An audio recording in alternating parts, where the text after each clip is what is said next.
पूरी जिंदगी कर्ज पे बीत गई। इसका अच्छा खासा एग्जाम्पल है ये सर्वे। फिनटेक कंपनी पैसा बाजार के एक सर्वे के अकॉर्डिंग 39% पीपल, इनफैक्ट उससे भी ज्यादा, लगभग 10 करोड़ से अधिक लोग जो सिर्फ 10 लाख रुपए सालाना कमाते हैं, वो अपनी आधी से ज्यादा जिंदगी कर्ज लेके जी रहे हैं। एक महान philosopher, western Indian philosopher Epicurus and Charvak, इन्होंने कहा था, एपिक्यूरियस ने कहा था, जब तक आप जिंदा है तब तक आप मरेंगे नहीं, और जब तक आप मरेंगे तब तक आप जिंदा ही नहीं होंगे, आपको पता ही नहीं चलेगा कि आप मर चुके हैं। तो जिंदगी शान से जियो, शारीरिक और मानसिक सुखों को ध्यान में रखते हुए जियो। मतलब मौज मस्ती ऐशो आराम के अलावा कुछ भी नहीं है। और चार्वाक कहते हैं कि यदि आपको घी कर्ज लेकर भी खाना पड़े तो खाओ, क्योंकि मरने के बाद कौन पूछ रहा। तो सुख से बढ़कर कुछ नहीं है।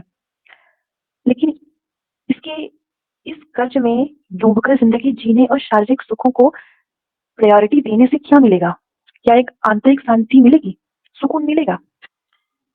ये दिखाता है कि लोग शादी के लिए, मकान को चमकाने के लिए, फ्रिज, टीवी जैसी चीजों को खरीदने के लिए भी बड़े से बड़े कर्ज ले रहे हैं। लेकिन इन इन आवश्यकताओं का, इन जरूरतों का क्या? एंड यदि आप थोड़ा सा इतिहास में जाएंगे तो आपको पता चलेगा कि 1992 में ग्लोबलाइजेशन आया था। उस ग्लोबलाइजेशन की वजह से बहुत सी कंट्री ने, मजबूरन इंडिया ने भी अपनी मार्केट को ओपन करने के लिए मजबूर होना पड़ा। चाइना ने तो वैसे अपनी अपनी कंट्री को बंद करके रखा था। शायद उसकी डिक्टेटरशिप की और उसकी कम्युनिज्म की वजह से ही आज वो काफी ज्यादा आगे हैं। मजबूरन इंडिया को भी मार्केट ओपन करना पड़ा और आवश्यकताएं पैदा की गई।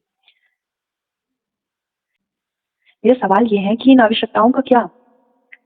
एज अ फिलोसॉफिकली देखा जाए तो यदि बड़े बड़े ऊंचे ऊंचे मकान नहीं बनाए जाएंगे, एक घर में एक छोटी सी टीवी या एक छोटी सी फ्रिज हो और 2 से 3 फ्रिज हर एक कमरे में ना हो, उससे क्या फर्क पड़ेगा?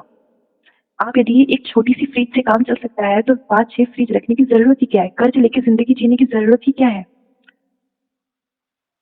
आवश्यकताओं को पैदा किया गया, और हम जैसे लोगों को ये लगता है कि आवश्यकताओं को पैदा नहीं किया गया है, ये हमारी सुख सुविधाओं के लिए ही बनी गई है। लेकिन शारीरिक, गांधी जी कहते हैं, शारीरिक सुखों से अच्छा है कि आप अपने शरीर को तड़पा के आत्मिक सुख की तरफ जाओ।